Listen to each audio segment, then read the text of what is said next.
Thank you, guys. Thank you, thank you, thank you, thank you. Thank you so much. I really appreciate the support. Thank you guys for coming out. And Shit.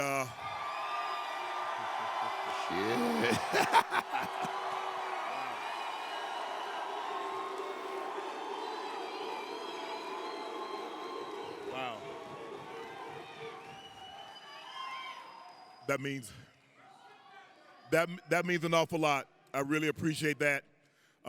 Thanks, guys, again. Thanks for showing up. Thanks for showing out.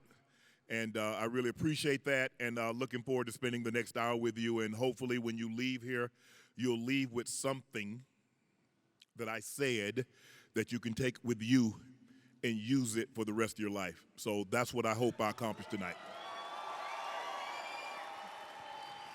Well, first of all, we appreciate you, and I mean it. And I kind of want to start, Shannon, with what I was talking about earlier, if that's okay, because the thing with our business is, you know, sometimes it's easy to lose perspective. You know, like when I think about my mom working 3 jobs and us being really broke, I guess I always remember that, and I've never forgotten it, like never once. Yes. And when I was working at my state job, whatever else I was doing to make a living, how have you been able to maintain, because this isn't an act, like how have you been able to maintain so much humility and perspective having so much success in so many different platforms? Well, I think it's my upbringing. Growing up how I grew up in a 1,000-square-foot cinder block home, cement floors, tin roof. We didn't have much, but we had love. We knew our grandparents loved us, even though they didn't say, I love you. But I knew I could feel it because what they did for us was more than they did for their own kids. And so I never forgot where I came from. And it was something, and I think most of you have heard me say, and a lot of things that I say that I've heard my grandparents say to me over the years. And my grandfather used to say, boy, be careful of the toes you step on today. They might be on the foot connected to the leg that leads to the butt you have to kiss tomorrow. So I always remember that. Be careful how you treat people, because that person, you never know where they're going to be at in life and if you're going to need them. And no matter what people, oh, you know, you forgive and you forget. But people are human. They have feelings. They have emotions. You can't treat someone bad for 10, 15 years, get in a bad predicament, and then ask that person to help you when you've given them your butt to kiss. And so I've always remembered that, because I knew one day someone might come across Shannon Sharpe when Shannon Sharpe had or didn't have, and I wanted to be the same person. I didn't want money to change me. I didn't want status to change me. I didn't want my area, my zip code to change me.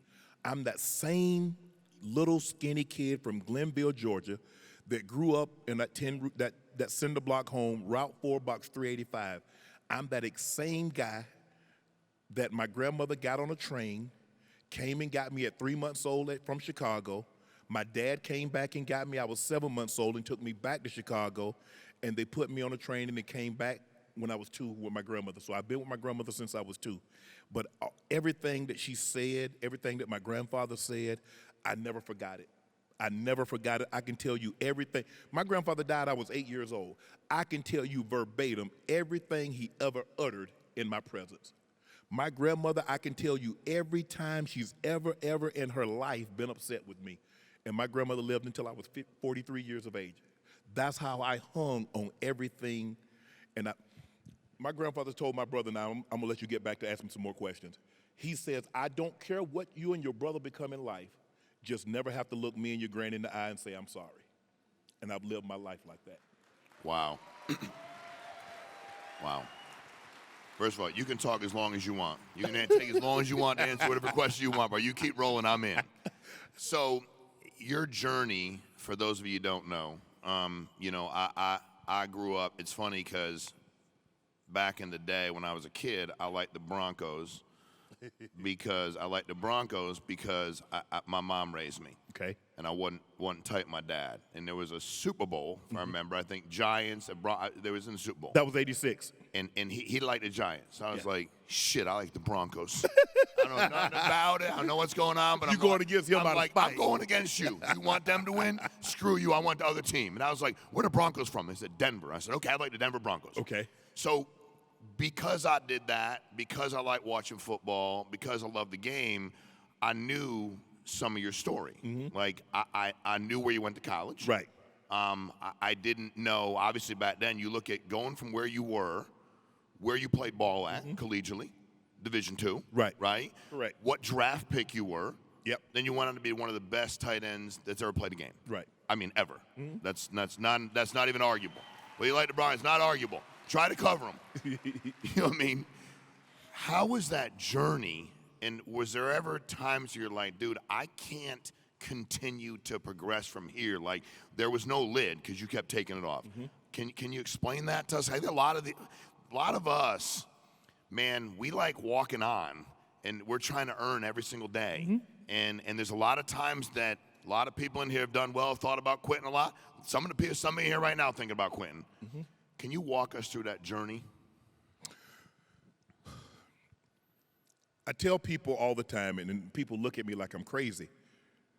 The easiest job I've ever had was playing in the NFL because you don't know what it took for me to get there. See, a lot of people judge a man by where he's standing, not knowing where he came from. See, if you see a man laying on the street and you judge him, you say, man, he's laying on the street. He might have been under the bridge just yesterday. Yeah. So you see me in the NFL, and they say, well, you don't know what you're talking about because you make millions of dollars. That's today, but what about yesterday? They don't see that. Yeah. And all my life, I was very, very appreciative. I used to work from the time I had my first job. I got my first W-2 or 1099, whatever you call it, in 1977. I was born in 1968. So I'm getting a W-2. Yeah, I'm working. Yeah, I'm working. You had to work. And I was making $25 a week. I made $5 a day, 5 days, plus $2.50 on Saturday because we worked until noon on Saturday. So I made $27.50. I would come home and I would give my grandmother $10.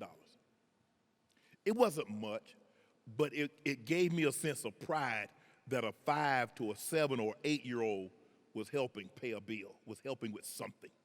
So that's, at a very young age, I understood, like, man, I used to hear my grandfather say, I'm a provider. I followed my grandfather around. I said, well, if Papa was a provider, that's what I want to be. I want to be a provider. And as I got older and older, I started to understand what that actually meant. And so for me, working a job, and I don't know if you guys have heard this story. I remember me and my cousin, I was very, contrary to what you see right now, I was very small as a child, and the guy that I worked for, Mr. Joe Tatum, they used to call me Pee-wee. My cousin, he's 2 years older than me, they used to call him Sundown because he looked up one day and said, Mr. Joe, the sun going down, it's time to get off work. So that was his name, that stuck, Pee-wee and Sundown. And so we was working one day, and they was like, and he talked me into it. I'm the youngest, I'll do anything. He said, man, we need a raise, man. I didn't even know what a raise was. I was like, what you mean? He's like, we need to make more money. I was like, okay, I'm gonna go ask Mr. Joe. So I go to him, I said, Mr. Joe, man, we need a raise, man. We've been working hard. I mean, we work 7 till 6 o'clock in the afternoon. I said, we need a raise. And he looks at me and said, well, Pee-wee, how much you think you should get? I'm like, we're making $5. And I'm like, this had to be like 76, 75, 76. I was like, $1. He's like, okay, Pee-wee, give you $1. So we got $1 raise now. Instead of 5, we're making 6. And so when we get the raise the next day, me and my cousin, we start playing. We start horsing around and not doing what we're supposed to. My sister goes home and tell Granny, Mr. Joe gave them boys a raise, and all they did was play today. My granny didn't say a word. She sat right there. Little did I know she had the next day off. She didn't say a word. She didn't say, I'm going to tear y'all tail up. I'm going to do that. She didn't say a word. Next morning, Mr. Joe blow the horn. Granny go outside. She said, Joe? He said, yeah, Mary. She said, I heard you gave them boys a raise. He said, yeah, Mary, them boys been working hard. Pee Wee and Sundown, they some good fellas. She said, take it back. He said, Libby told me that all they did was play. So that taught me early on work ethic. From that point on, there's not a job that I've ever been on that anybody says I'd half-assed it. I give you everything, no matter how much you pay me. My grandma used to always say, she said, boy, if somebody just pay your honest salary, give them honest day's work. So there might be a time that they have a job, instead of you working this job for $5, they might have a job for 10. Or they might have a job for 20, and they'll call you back for that job because they saw how hard you worked on that $5 job. I always thought about that. I got to the NFL, I'm making $63,500. But I know some of my teammates, they're making $200,000, $500,000. I was like, okay, this is what I need to do in order to make that kind of money. It clicked, work. I am not, that's all I know. And it's caused a lot of damage in my life as far as personal relationships. But I'm not here to apologize for that because I'm not here without it. But guys, you don't understand what the mind will do. The mind is much stronger than you give it credit for, because I don't tell myself what I can't do. I tell myself what I haven't done yet. And if I see you do it, anytime that I've ever seen, like my brother is my hero. Anytime I saw my brother do something, he did it, that means I can do it. That's with anything. I see somebody do it. Well, if somebody does it once, that means it's meant to be done again. And so that's the mindset that I take. But I just think the thing for me, Sean, is that work ethic. I'm so, like I said, I'm here today, and then I got a podcast tomorrow night, and then I'm in Vegas, and then I got an appearance on Wednesday. I got First Take on Thursday, Friday. I got a live show. I'm doing 10 shows a week.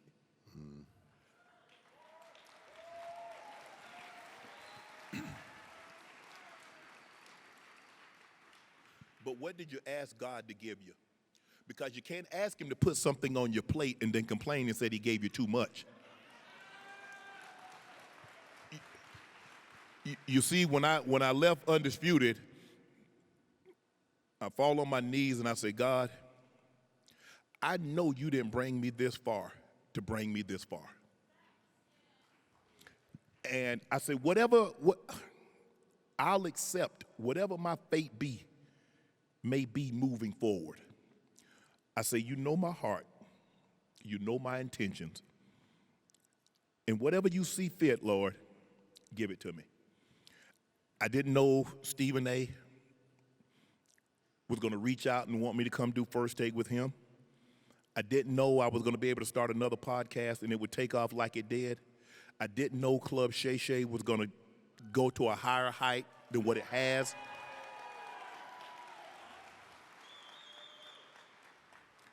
Sean, I'm just extremely blessed. There's not a morning that I don't wake up that I fall on my knees and say, thank you, Lord, for letting me see another day. Blood running warm in my veins.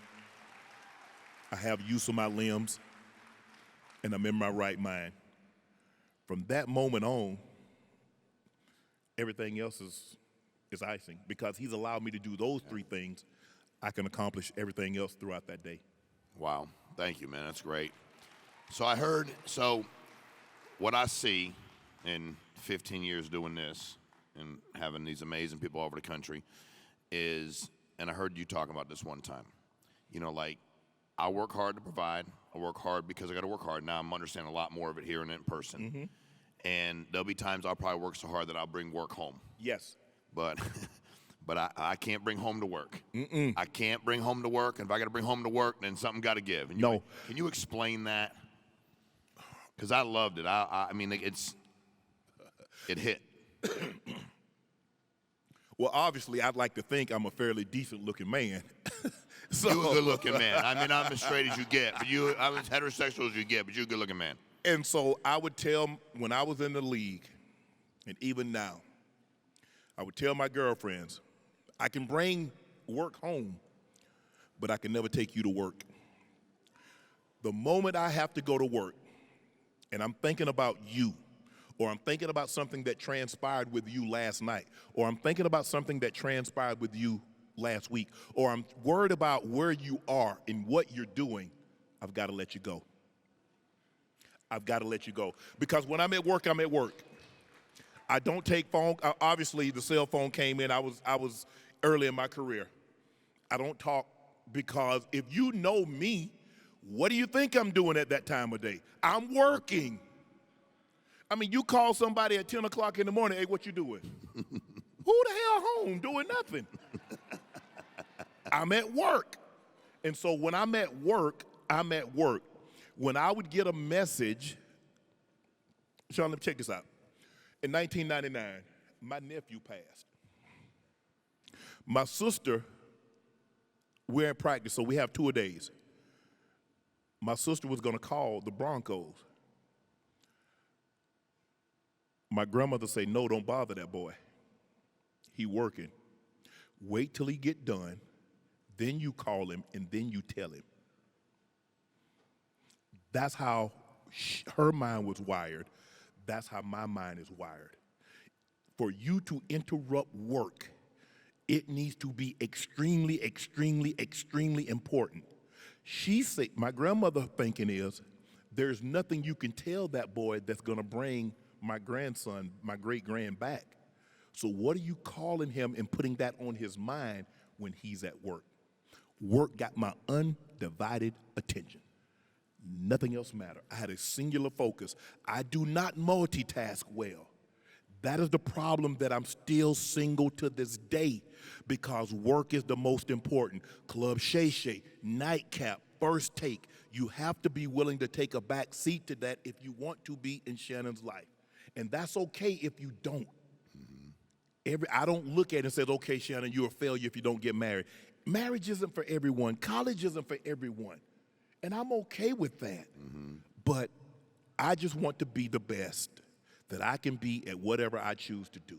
And right now, I haven't found a way to multitask a relationship and work. And so I have a singular focus. Work is the most important thing to me right now. Now, I'm not saying in a year or 6 months or a year that it'll still be that same, but right now it is, John. And so that's, like I said, guys, and excuse me for this, I remember when like I said, my grandfather died in 77. So I'm replaying all the things that I heard him tell me and my brother. He used to tell us all the time, he said, never mistake habit for hard work.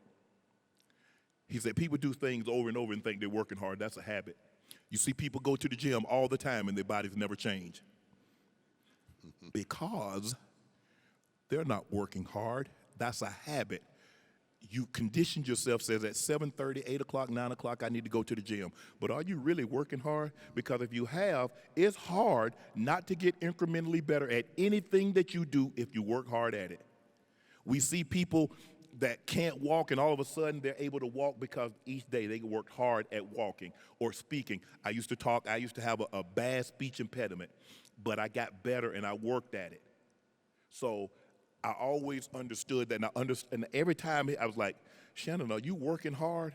Or are you just doing this because you got a free hour and you go and you're doing this? Yeah. So never, I'm gonna tell you this, if you don't take anything else, never mistake habit for hard work. Wow.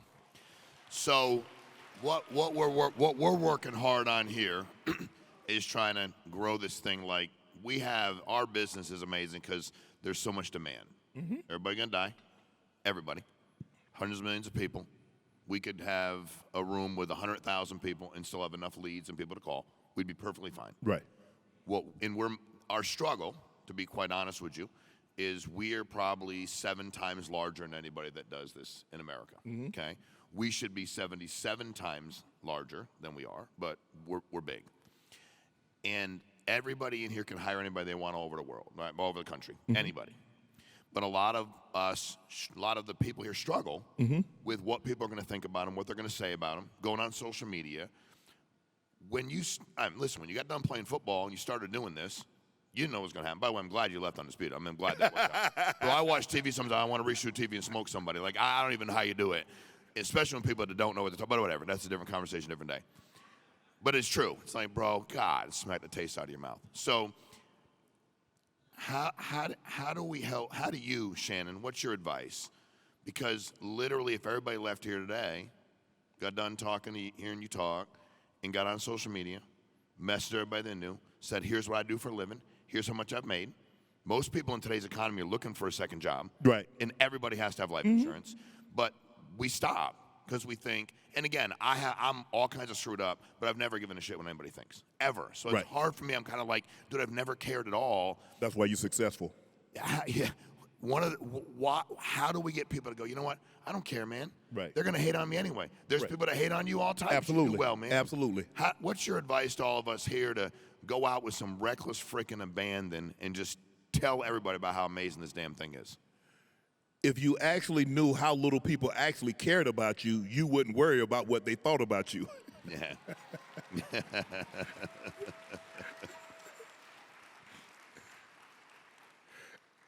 Look,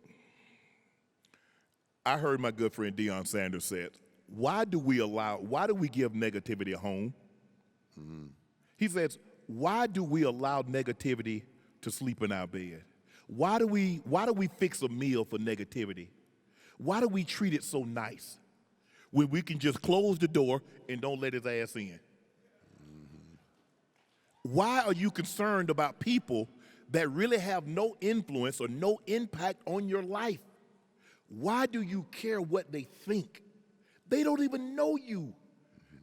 They know what they see or what you show them on social media. That ain't gonna pay no bills. That's not gonna get you anything.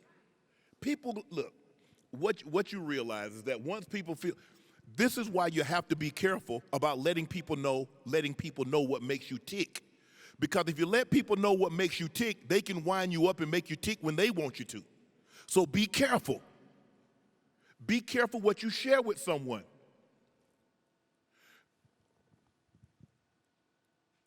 I don't let a whole lot of people know what I'm doing.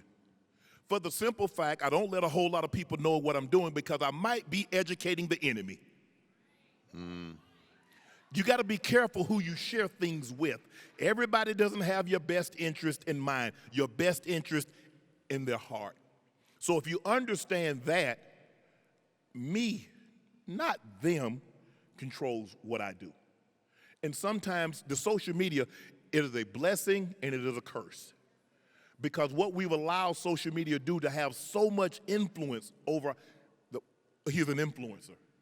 Of what? Of who? You allow people to tell you what you should eat, what you should drink, what you should buy.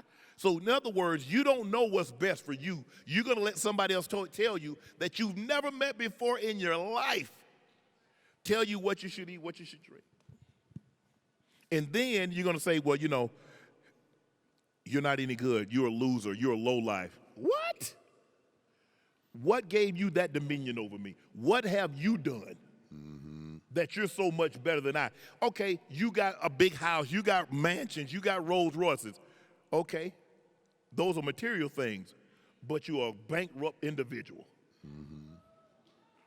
That's the difference. For me, money don't make me. I make it. And money has never changed my ideology and the way I think and the way I treat people. And it never will. That is a true statement. So, this was always interesting to me, and I think a lot of everything we're talking about applies to our business in some capacity. You leave the NFL, you retire. You go into you know, TV, broadcasting, right? TV, all that. Well, I left football because you get too old to play football. You don't get too old to talk, Sean. There are no 55-year-old playing football, but there are a lot of 55-year-olds talking. So I left a year earlier than I wanted to leave because CBS gave me a great opportunity. Got it. Okay. But then you go there. It's always interesting to me. So you get almost all these TV shows. You get guys that played, and you get some guys that didn't play. Correct. And they're all talking. and you have to, I'm assuming, just like anything else, work and learn. Yes. Take advice. Yes. Because you've not done it before. Yes. That part I get. Like, hey, he's done this before, I'm going to listen. When you're talking sports and you're talking about what you lived, is it hard, because I think it would be, but I don't know because I've never done what you do. Is it hard to negotiate and talk to people that have never done it when they have opinions on how it should be done, or does that not factor in? Not for me, because we just see the game through a different prism. Those that can do, those that can't talk. Right. I lived that life. But Stephen A. and guys that didn't play the game professionally, they look at the game differently than I do. You see, when I look at the game, I'm analyzing the game. I'm not really concerned who scored. I'm trying to figure out how they scored. What was the formation? Was it a trips? Was it a bunch? Was it a motion? Was it a 2x2? Was it a 3x1? Okay, what defense were they in? Were they in what we call cover 5, which is 2-man? Were they in single high safety where one guy dropped down? Were they in quarters, which is 4 back? Were they in, cover 2? Were they in cover 6 kick? Were they in cover 7? I'm looking at all of that. They couldn't possibly know that. We just see the game differently. I don't, you know what? I've never been that guy says, what do you know because you didn't play? We just see the game differently, and that's okay. That's really okay. What I try to do is that I try to take you inside the huddle when it's 3rd and 6 and it's the 4th quarter. I'm trying to take you inside the locker room when we have an issue and how we navigated through that issue. And if you hear the way I talk, I'm talking with a winner's mentality because I won a lot more than I lost. So I'm telling you, these are things that you need to do. Now, you can let it skate, and it's going to become a bigger issue. And see, and I know some of you guys have probably heard me say this. Mike Shanahan told me something after one of the best games I had up until that point. In 1995, his first game as our head coach, we played Buffalo. I had 10 catches for 180 yards, and I was player of the game.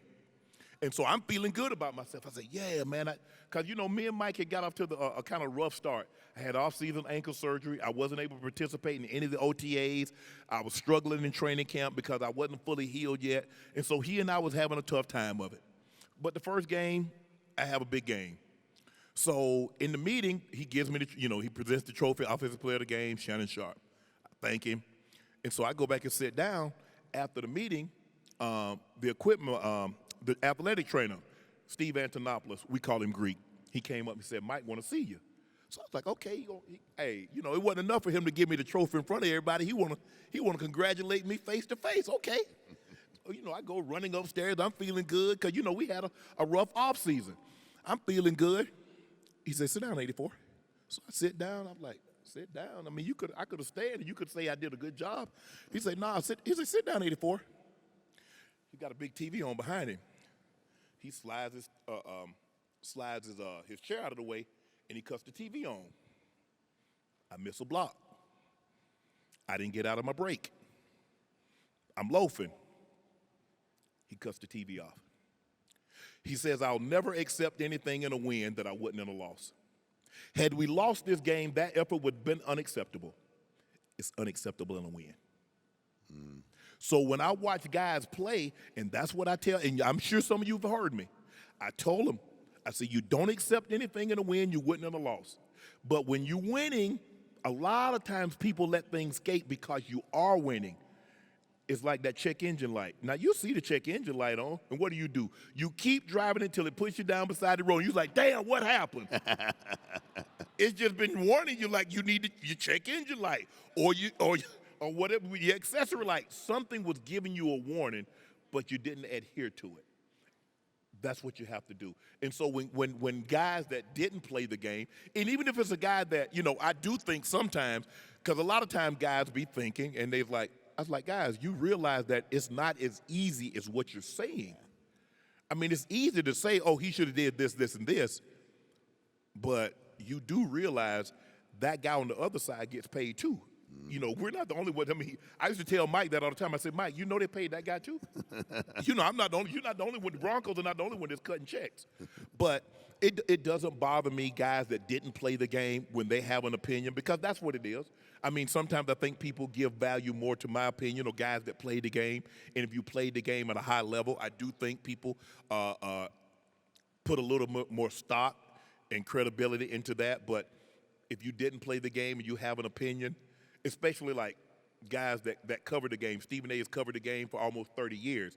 He just sees the game differently than what I saw it because I see the game up close and personal. Yeah, that's strong. You're blowing up. You know, how many views does that Cat Williams podcast got? How many views that got? As of this morning, how many it got? I think we're like 100,000 short of 57 million. 57 million. And what was the largest one prior to that? How many views? Well, Joe Rogan has one that's about 57.3. He did a live that they later converted into a with Elon Musk that's at 68 million, but it started as a live chat. And then they ended up going back DOD, which means they filed it and put it as a recorded. But it started off as a live. But the recorded one is about 57.3 million. I think probably by the end of next week, I'll probably be at about 58 million. I'm sure you'll be by that. Yeah. When did you know? When, like, through that process, when did you know, like, this is going to, and I don't know if you knew it was going to be the biggest. No. I just look. I had been trying to get Cat to come on the pod for about a year. I reached out to him to end of 22, but he doesn't do a whole lot of sit downs. So he has to hold you in really, really high regard for him to take time out of his schedule and come sit down with you. So when it finally came to fruition, and I want to thank Rhonda, because this young lady that works in the law office of my attorney, she introduced herself one day, and it's funny how this happened. She just introduced. This was my first time seeing her. My lawyer had just moved to this building probably about a year and a half ago. But this was the first time that I had actually saw her, and it was her last day working. She's like, "Hey, Shannon, my name is Rhonda." I said, "Hey, how you doing?" She says, "I do stuff for Cat Williams, and today is my last day. I'm going to work with him full time." I said, "Oh, that's great." I said, "I'm trying to get Cat to come on the show." She said, "Don't worry about that. We'll take care of that." Lo and behold, I mean, that's God. That is him. And it happened. And so I normally get there. I think the interview was going to start at 11:30. And I normally get there early. CJ, who's my producer, any last minute notes, I must say, because we have the cards rolled up. He'll write the cards up. And he'll say, "Okay, this is what we're going to do, blah, blah, blah." And I was like, "Nah, CJ, I'm feeling it that I want to start here first. Go here, here, and here." He's like, "Okay, feel how you want to do it." So he gets there early, and he's already talking. I say, hey, save that. So we get him mic'd up. Now, I did not intend for it to be 2 hours and 46 minutes, but because he got there early, and we started early, I lost track of time because we didn't start at the time that we normally start. And so we're talking and we're going on, and see, if you guys have seen it, I've got to make a split-second decision. Because when I introduced him, I go through and I say this, and this, and this, and we go, and he says, and I'm getting ready to ask my first questions, and he's, if you notice, yeah. doing this. So he read, yeah. A lot of mind that he want to get off. And so I got to make a split-second decision because he says, "Okay, I want to tell you why I came. I'm going to tell you why I came on the show." I say, "Okay, tell us." So he starts going. I'm like, do I interrupt, get this thing back on the track, or do I let him go? Oh, hell. So he goes 30 minutes before I get into my line of questioning. And I remember getting up, and I'm getting on mic, and I look at my producer, CJ, and he's shaking his head. And I'm like, what? Did I say something? Did he say something? He's like, "Shannon, this ain't good, this great." I said, what? He said, it's going to break the internet. He says, he said, people are going to talk about this for the next 3 to 4 years. I said, come on, CJ. So I'm hoping we going in. At that point in time, Steve Harvey was my #1 video. He had done about almost 9 million views. He had like 8.8 million views. So I'm hoping, I said, so what you thinking, CJ, 10 to 15? He said, no, Shannon. I said, hold on, CJ. So he said it's going to do at least 15. I'm thinking, he said, I think it's 20. We release it, because I think it was a Friday. We released it that following Wednesday. There's 100 and almost 30,000 people in the live chat watching it. So I called CJ. I said, CJ, man, you see how many people in the live chat actually watching it? He said, I told you. So I'm thinking to myself, I said, okay, we're going to do 15 million. So the first day, it does about 2.5 million. I was like, yeah, CJ, we're going to do about 15. We do 15 to 20. The next day, it does like 12 million. So I call him back the next day. I say, CJ, honestly, how many views you think this thing's going to do? He says 50 million. I said, come on. I say, CJ. I said, see, so I'm now at this point, now I'm on YouTube. I'm trying to look. I said, CJ, there have only been 2 videos in this format that's interview conversation that's ever done that. You think it's going to do that? He said, Shannon, I'm telling you, it's going to do that. When it blew past 30.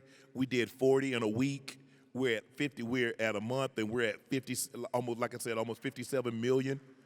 I had no idea, 0 idea. And as a matter of fact, I talked to Cat. When did I talk to Cat? I talked to Cat on Thursday. He had told me, he says, this is going to launch you into a new stratosphere. He says, when you release this, everybody's going to be calling to come on your platform. He didn't lie.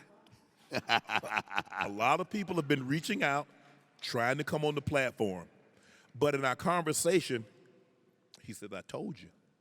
I said, Cat, how did you know? He says, it's your time. He says, it's your time. And I had Tabitha Brown on. In April. And at the end of the interview, she said, is our microphones off? I said, we can take them off. So I had the guy take her microphone off. I took mine off. And she leans in. She said, I had a dream last night. She said, God told me to tell you it's going to be okay. You're going to be fine. Go ahead and do what you need to do. It's going to look different, but you're going to be fine. And she leans back out. Wow. Now, nobody knew what was actually transpiring at Fox. She couldn't have possibly known. Yeah. Because I knew, obviously Fox knew, my agent knew. I didn't tell anybody. And for her to say she had a dream, God told her it's going to be okay, and you need to do what you need to do. So I'm looking at her with her mouth open. I'm like, Tat. She said, no. She says, when I see these things, I have an obligation to tell the person. She said, now, what you do with it is on you. But I did tell you, Sean, here we are. Here we are. So, as you're, when did you, because I'm from as you're growing standpoint and as you're figuring this out, when was the first time in college that you thought, I'll actually play in the NFL? When was that? Oh, when I went to college in 1986.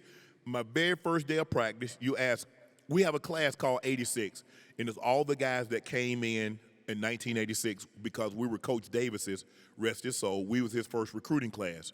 And so we were still to this day, we're the best recruiting class SSU has ever had. And we called ourselves 86. And the very, very first day of practice, I'd say This is how I'm going to feed my family. I said, I'm going to the NFL. And everybody, they laughed, man, bro, you ain't going nowhere. You going to go get a job like the rest of us. I said, nah, bro, I'm going to the NFL. And that was a singular focus. I went to one party in 4 years of college. When guys were going to party, I was in the weight room because the gym was upstairs where they had the parties. Now the weight room, we call the weight room the dungeon. So on Saturday night, because they got really hot in there, that's what we called it, the dungeon. So I would have the door open, and the guys would come down there, hey, Sharpe, you coming to the party? I said, nah, bro. He's like, all right, we'll see you. And so I would get my workout in every Friday, Saturday night. Guys would go in the party. They would all bring their jewelry. They bring their money, their wallets. I'd have 10, 15 wallets, 7, 8 pieces of jewelry, and they would put it up on my dresser because they knew I wasn't going out and they didn't want to lose it or anything like that to happen. 1987, we had payphones on the hall. We had two.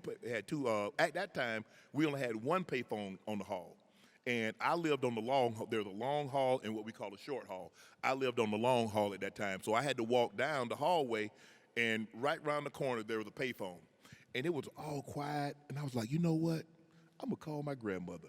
This was 1987. I remember it just like yesterday. So I go down, and I call, press 0, operator. Operator, how may I help you? Collect call to Mary Porter from Shannon Sharpe. Okay, thank you. Lady, plugs it through.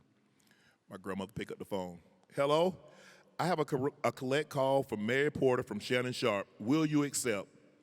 My grandmother says, no, I can't pay this $50 phone bill I got right now. And hung the phone up. I remember the lady said, Miss Porter will not accept the call. Thank you.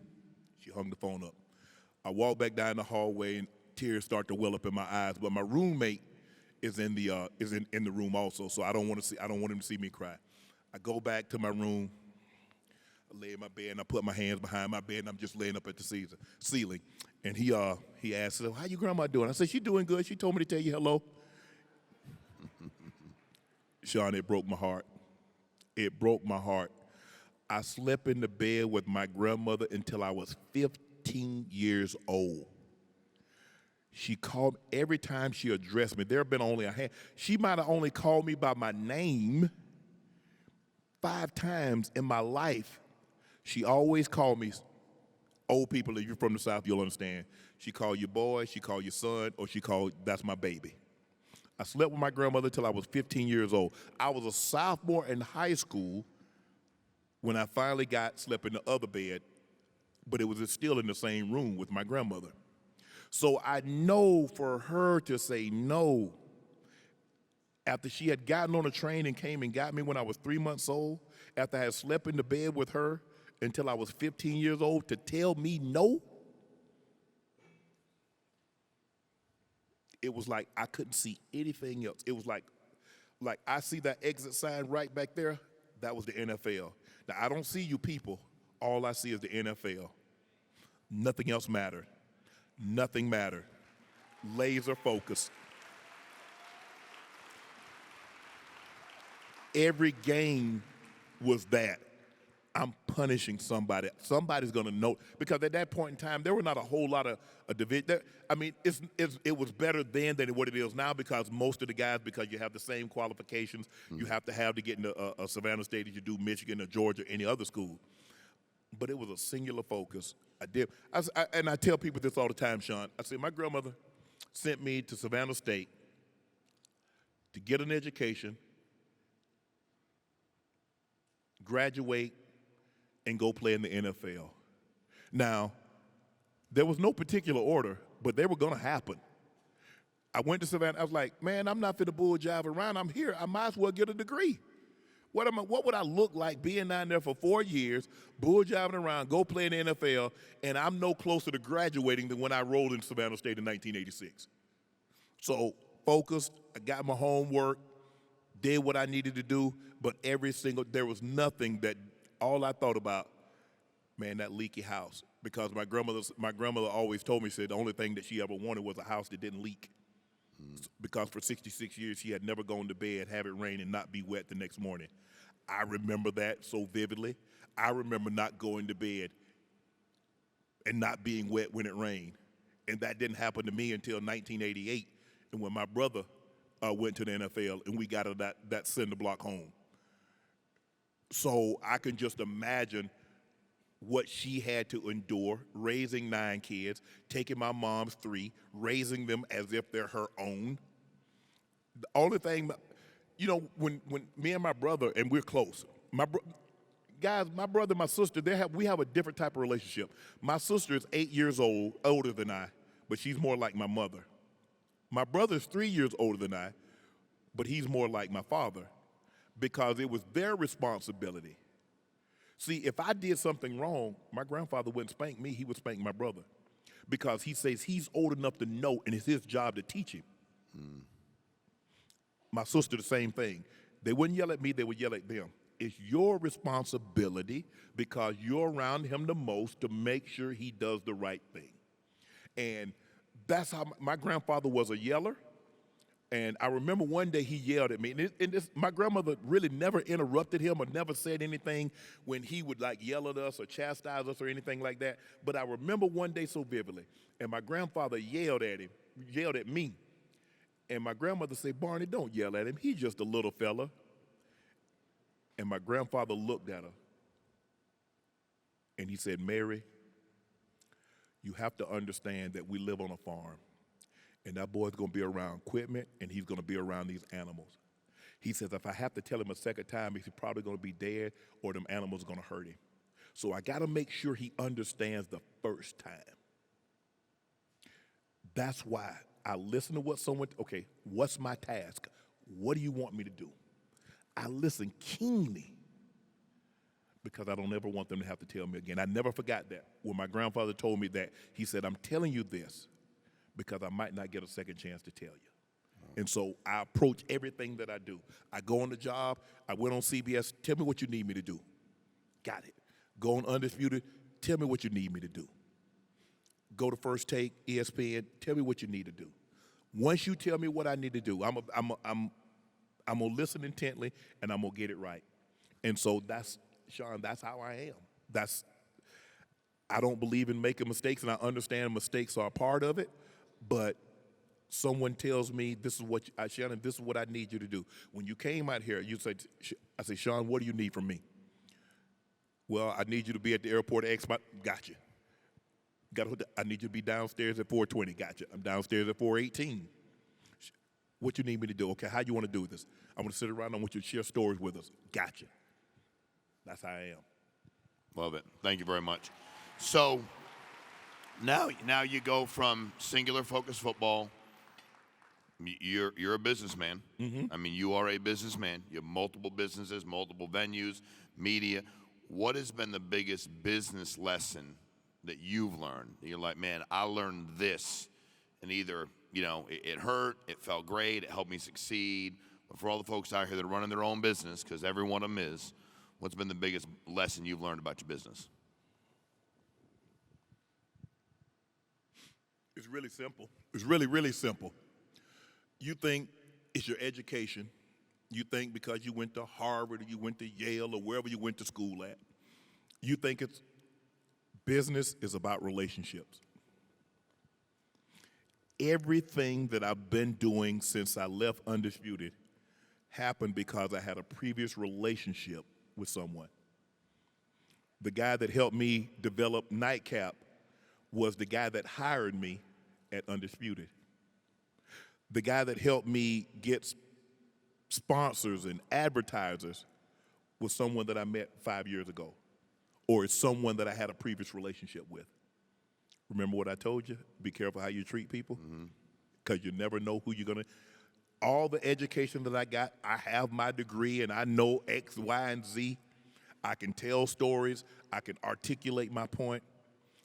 But the majority of what I have and what I've been able to accomplish since I've been on my own was because of relationship. My agent, he has a relationship. He said, "You know what? I know this guy that can help you do X, Y, Z." Man, this other person said, "You know what? I met a person a couple of years ago, and I think they do this." "Oh, you work with Shannon Sharpe?" "Oh, man, I've heard really great things about him." Oh, I'd love to meet him. Can we get him on a call? Sure. Is there any way we can have a meeting with him? Boom. It's all about relationships. It's not about your education. It's about your relationships that you develop that you don't even know that somebody's probably going to give you your biggest opportunity, your biggest break, and it's because of a previous relationship that you guys had. Yeah, it's amazing. So we got what we all do here, Shannon, is we call people up or we go meet them. You know, COVID happened. Yep. So everything kind of moves virtual. Yes. We actually grew immensely when COVID happened. We didn't ask for it, but everybody started thinking they were going to die, Yep. which I get. Yep. You know, you on TV every day as a tracker. And what's made people great here and what makes what a lot of folks are working on is the fact that it's a tough conversation to have. Yes. Like, you got to have a conversation. Let's think about your grandma and grandpa. Yep. You have to walk in that house or get in that phone and talk about what's going to happen if one of them dies. Mm-hmm. People don't want to think about it. Nope. They don't want to talk about it. But they're here, you're here. You got to get them uncomfortable. Yes. What's your best advice for our folks in here trying to get people uncomfortable when they're talking about something so damn important as because we're not meeting with people. Our clients are middle Americans. Yes. The vast majority of them are middle American income families, lower income, lower middle income. Like, if there is no life insurance, the people that died in my family growing up, no life insurance. No. Grandpa, grandma, uncle, aunt, didn't even know what life insurance was. Absolutely. I thought the spaghetti supper at the VFW was what you did. Yeah. You had to raise some money because they died. How do you help us understand how to have those difficult conversations with people that we don't even know? That is a very difficult conversation to have because someone that's been around you and been in your life for a period of time, all of a sudden is not going to be there. And I remember when my grandmother was getting ready to transition. And it was really hard on me because I could see it. And, hoo-wee, this gets me every time. This gets me every time. Take your time, bro.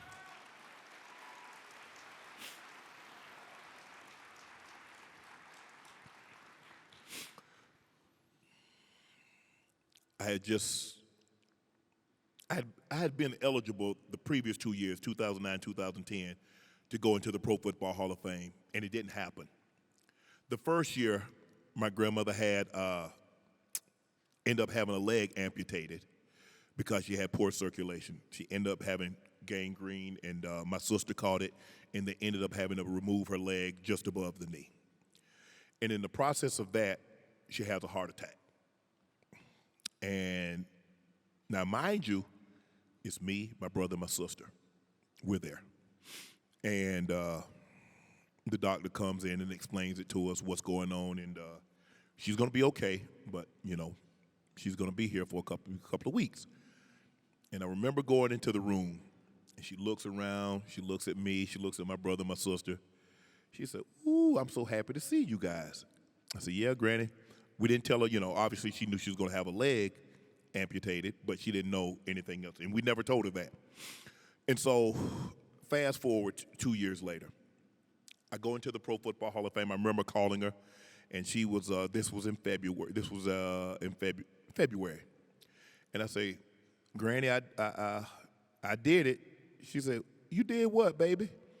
I said, "I'm in the Pro Football Hall of Fame." She said, "What's that?" I say, "Well, that's where all the good players go, Granny, when they retire." She said, "Ooh, that sure lives nice. I hope I'm around to see it."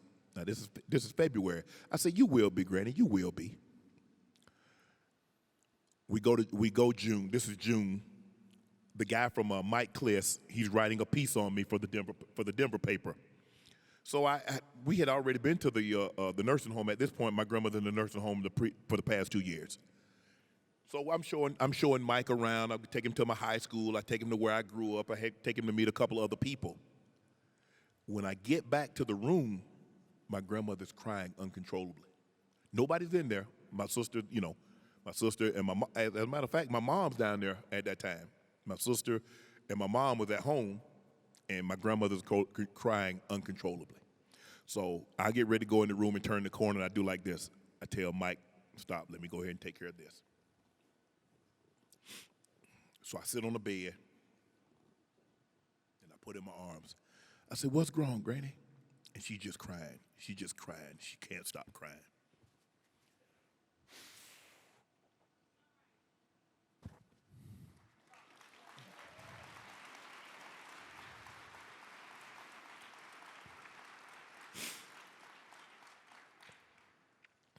And something said,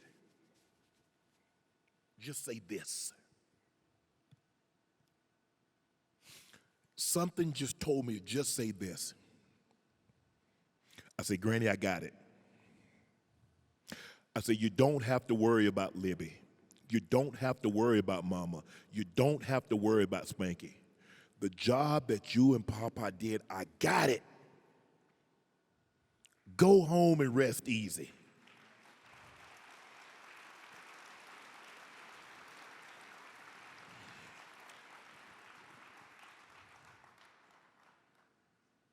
Slowly but surely she stopped. I said, Granny, why are you so worried about them when you know how you raised me? You actually think I would let something happen to them? That's not how you raised me. She stopped.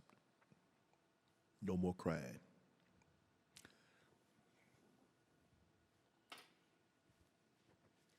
I'm holding my arms and she looks up at me.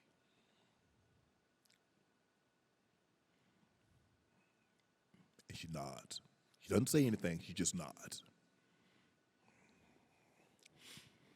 I leave. That was a Thursday. That was a Thursday. I get home.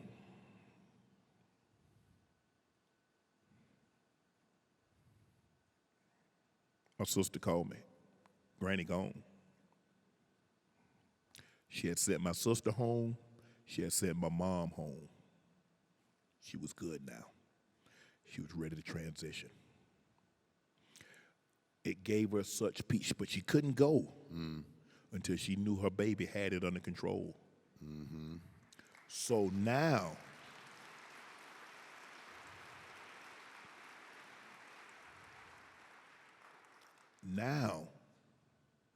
she's at peace because she couldn't go because she was wondering. My sister had been with my grandmother since 1970. She had never left. She never married. She never moved out. She did everything. I tell people my sister had the hardest job of me and my brother because she gave up her life so my brother and I could live ours. Because she knew, especially me, Sean, I couldn't function. I wasn't going to be able to do this, worried about what's going on with Granny. And my sister took care of that. So now my grandmother was going to worry who's going to take care of Libby, who's going to take care of Mama, who's going to take care of Spanky. That fell on me. But she needed me to tell her that. When you go into someone's home, it's a very uncomfortable station to have because a lot of times you're talking about mothers and grandmothers and fathers that's been in these people's lives 50, 60, 70 years, and that's all they know.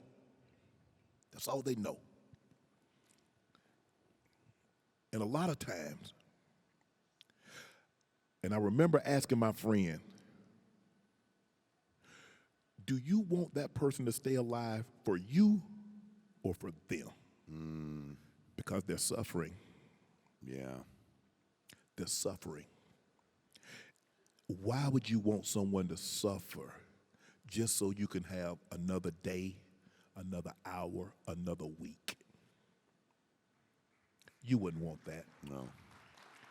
And once you explain it to someone that person is hurting, and sometimes it's unexpected, sometimes it's not, sometimes it's tragedy, sometimes it's tragic, sometimes it's instantly, and that's never easy. There's really no easy way to deal with death because there's no coming back from it. You just know from what the teachings say that you shall see these people again. And even though they're not here physically, I believe my grandmother is here spiritually with me every day, and that's why I make some of the decisions that I make.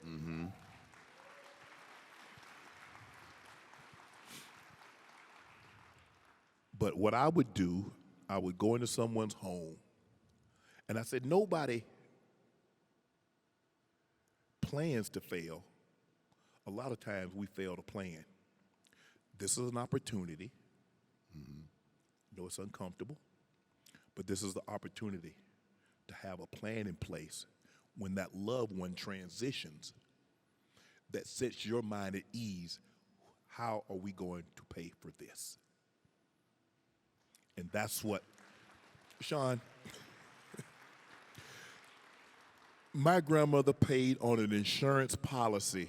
I guarantee you, my grandma had paid on an insurance policy for 40 years.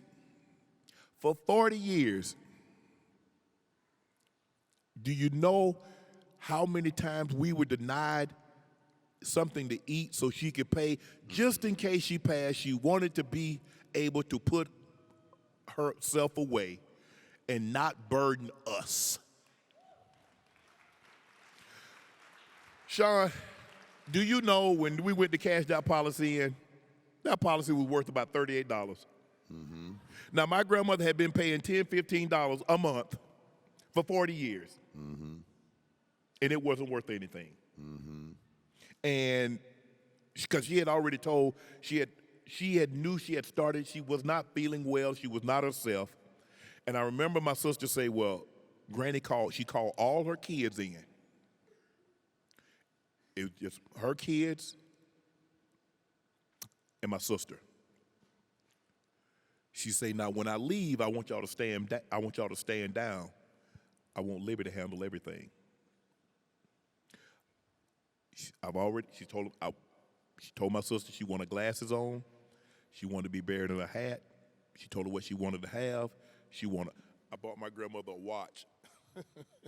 And the watch cost like $12. I got it from the drugstore, but it light up at night. So in the middle of the night, she'd wake up, she could look down, put her glasses on, she could see what time it was. I bought a cross, a diamond cross. She said, now, Libby, now when I go, I want that cross and I want my watch on. My sister laid her away just as she requested. Everything to the T. The hat, her glasses, her teeth, her watch, her cross. But everybody that's in, like you said, middle America is not going to have a Shannon Sharpe for a son or a grandson. Everybody's not going to have a Shannon Sharpe or Sterling Sharpe that played in the National Football League and that's going to be able to take care of that responsibility. That's a huge financial burden on a family that's trying to make ends meet. And they're already up against it. I got to put food on the table. I got a car payment. I got a house payment. And now all of a sudden I got a $10,000, $15,000, $20,000 a burial expense. We need to have plans in place. Yeah. Don't plan to fail because you failed to plan. It's amazing. You should record that and play it for your clients. But that is true, because I was going to say that, and I want to say a few things. I'm going to ask you a favor. Yes. First of all, think about everything we're talking about today, and we talk about on a regular basis. It's funny how this transcends. Like, you can't go play in the NFL without some God-given insane talent. Yes. But you can get on social media and grind, build some kind of yes. You can build a business, you can sell life insurance, you can recruit people, you can go make money, you can invest, you can do all that. We're talking about humility and transparency. You got people in front of all these people, and thank you for sharing that, by the way. Yes. I appreciate your vulnerability. We got folks and you're like, I mean that. Yeah, that's amazing, and I can feel it sitting this close to you. The pain, I can feel it. We are doing something. I was thinking as you're saying, like, yeah, our clients don't got a damn Shannon Sharpe. No. They don't got a built-in insurance policy where somebody comes up and says, I got it all for everybody. So what's your best lesson in life? Building relationships. Yes. I came in. Why was I humble? Because I do what I'm at. Like, I'm in. It's your deal. Tell me where to be. Tell me you're exactly right. Like, here's when I'll pick you up. I'll be here. What do you want from me here? Boom. No matter what my success has been, I stay humble on wherever I came from. And you start listening to all that, and then I go, what would you say if you went in their house? What's he do? Shares his story. Who wouldn't buy life insurance from him? You got a lot going on, but you want to work with us, you're in. I mean, you do an agency, I'll recruit all the people. I mean, I'm just saying, one of these guys will be all over it, dude. They'll be good to go. Yes. Just put in the Shannon Sharpe agency. Where's he at? He's on a podcast. We got it. Where's he at? Talking to somebody. We got it. He's on us. He's with us.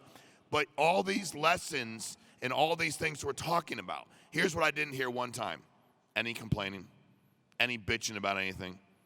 Hey, they told me I couldn't make it. They laughed at me. Fine, I went and worked out. They partied, cool. I watched their shit. I went and worked out. They told me I couldn't do it, cool. Went and worked out. Grandma broke my heart. Couldn't accept my phone call. What'd I do? Went back, wiped my tears away. Went back to work. You know, looked up to my brother, my sister, my mom wasn't there. I went to work, did what I was supposed to do. But guys, all these things you're talking about, Shannon, this is how we survive in life. Yeah. Without this, because again, without the athletic ability, without the musical talent, without all the things, anybody in this room can go make as much money as anybody, and we don't have a lot of Harvard graduates. We might have one, I don't know, that'd be awesome. We have a lot of folks who never went to school. Their talent is something else, Sean. You better believe they are. And you know what? If they'll take the advice that you gave them today through the stories that you told, the real life that you told, you weren't a first-round draft pick. Nope. You weren't a Division I guy coming out. You were small, which seems weird now because you're big as shit, so it seems weird now that you were small. I'm like, what the hell was small? Who called you Pee-wee? That's just weird, you know? And that, like, they called him Pee-wee. Like, who called him Pee-wee, you know? But all these things, I'm going to ask you a favor now, if you'll indulge me. Yes. I'd like to get up because these guys and girls, they're getting ready to walk into an amazing part of their life here. Because here's what's going to happen. We're going to leave this convention. I'm going to be very honest with you. Yeah. Kind of like when you get drafted. We're going to leave this convention, and they're not – I'd love them all to go out there and dominate. Yes. But statistically, it doesn't happen. Some will, some won't. And then some people say, some will, some won't, so what? Well, shit, I want everybody to succeed. Right. I'm not a big so – I'd like everybody to succeed. If this was your team, and they're getting ready to go play their game, Yep. we're getting ready to go take the field, what would your advice be to them? And then when you're done, they're going to go crazy for you and lose their minds. I was share something where I read a quote Tommy Lasorda said. Tommy Lasorda said 50% of the people don't care about your problems. The other 50% glad you got them.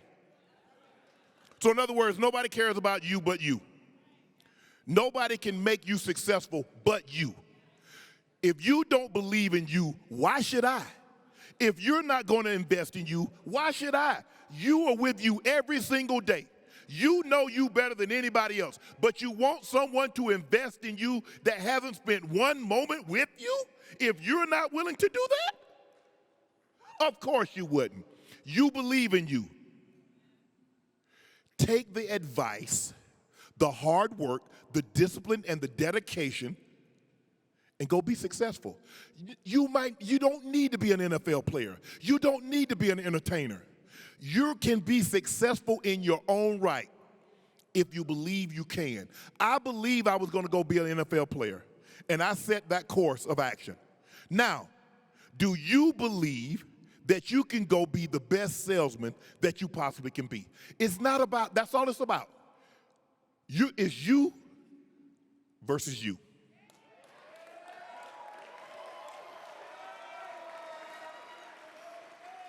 That's the competitor. The man and the woman in the mirror is who you're competing against. That's what it's about. You can be anything that you want to be. Okay, I wanted to be a lawyer, but that shifted. Whatever you thought you can become. But you got to believe it. Now, I believe. No. When you are lying, when you walk by the mirror, when I'm alone in my thoughts, the confidence that I exude when I'm in front of you, I exude that when I'm alone because I know who I am. I know how Mary and Barney Porter raised me.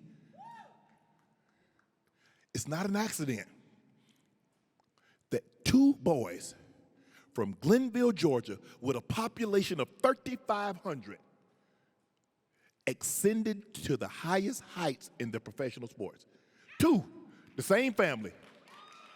That's not an accident. Okay, now, when you leave here, how great do you believe you can become? What do you believe you can become? That is the question. Now, only you know the answers. Guys, thank you for allowing me to share a part of my story. Hopefully, you extracted something from it that you can use in your lives. This is not about someone else patting you on the back. My grandma used to always say, boy, you got two good hands, pat your damn self on the back. You got two good hands, pat yourself on the back. Thank you. God bless.